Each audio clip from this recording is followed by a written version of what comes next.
Assalamualaikum warahmatullahi wabarakatuh. Selamat siang, salam sejahtera bagi kita semua.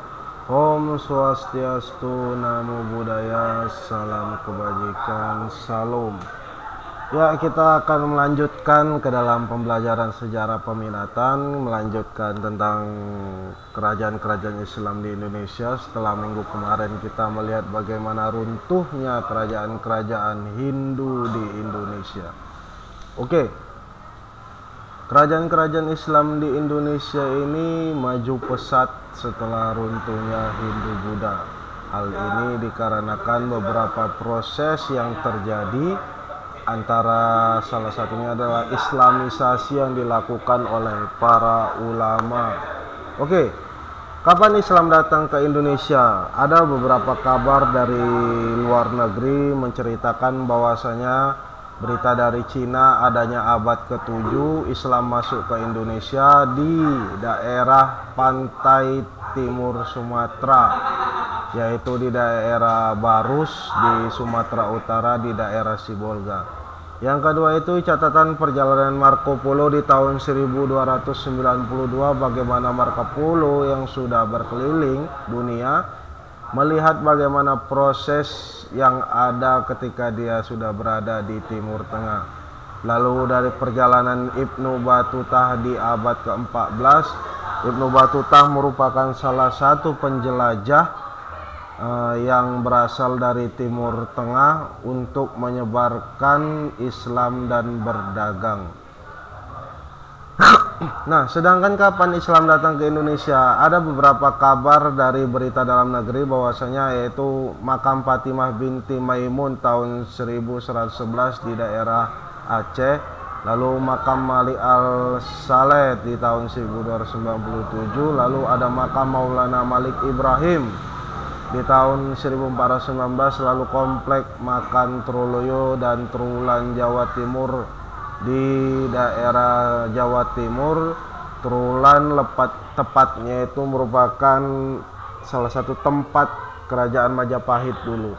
Nah, ada para ahli Islam sepakat bahwa proses Islamisasi terjadi sekitar abad ke-14 dan ke-15. Ya, abad ke-14 dan ke-15 Islam sudah menyebar secara masif di setiap daerah yang ada di Indonesia, baik di daerah barat hingga ke daerah timur. Ingat, di Ternate dan Tidore awalnya sudah ada Islam di tahun 1300-an. Nah, ada beberapa golongan orang-orang yang membawa agama Islam, yaitu para pedagang, dakwah seperti wali, tuan tunggang, parangan, dato dari Bandang, dan tuan di Bandang.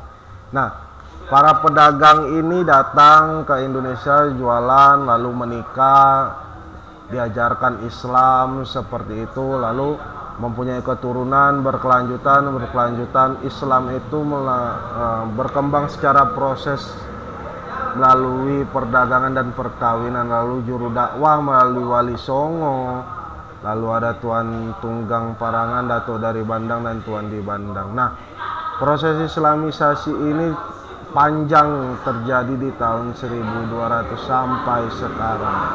Nah, ada beberapa wali Songo, karena wali itu merupakan perwakilan, Songo itu 9, wali Songo merupakan wakil 9 wali atau 9 perwakilan. Nah, yang diambil dari suku kata Jawa itu wali Songo. Ada yang pertama Maulana Malik Ibrahim, Sunan Ampel, Sunan Giri, Sunan Bonang, Sunan Derajat, Kudus, Muria, Kalijaga, dan Sunan Gunung Jati. Mereka melakukan proses Islamisasi dengan cara-cara yang berbeda. Nah, ada beberapa golongan yang penerima Islam, yang dimulai dari golongan elit, baru masyarakat rendah, bangsawan, raja, dan para pedagang. Nah, golongan inilah yang diberikan sugesti terhadap proses bagaimana Islam itu terjadi, bagaimana apa itu Islam, agama ini disebarkan. Oke, jadi ada beberapa saluran-saluran Islamisasi yang dilakukan oleh para wali dan pedagang dan para penyebar agama Islam lainnya, seperti perkawinan yang seperti saya jelaskan tadi, lalu perdagangan. Tasawuf merupakan ilmu Islam itu sendiri lalu diberdirikannya pesantren melalui pendidikan, lalu ada kesenian yang dilakukan oleh Sunan Kalijaga, termasuk sholawatan, lalu melalui kalau ketika kita bisanya melakukan acara pernikahan, marhaban merupakan salah satu bentuk kesenian yang dibuat untuk islamisasi. Nah, proses-proses inilah, saluran-saluran inilah Islam itu berkembang secara masif di Indonesia, terkhusus melalui pendidikan kesenian tasawuf serta perkawinan. Nah, perdagangan sekarang sudah tidak lagi digunakan, walaupun ada, prosesnya sangat kecil. Nah, demikianlah perkenalan awal tentang proses masuknya Islam setelah runtuhnya kerajaan Hindu Bunda. Minggu depan kita akan membahas lebih panjang tentang kerajaan-kerajaan Islam seperti Perlak, Samudra Pasai, Demak, lalu dan lain-lainnya lagi, untuk melihat bagaimana proses yang ada di sana. Jadi untuk anak-anak Bapak, diharapkan kita aktif diskusi dan jangan lupa tetap jaga kesehatan. Saya akhiri. Assalamualaikum warahmatullahi wabarakatuh. Selamat siang, salam sejahtera bagi kita semua. Om Swastiastu, Namo Buddhaya, salam kebajikan, salam.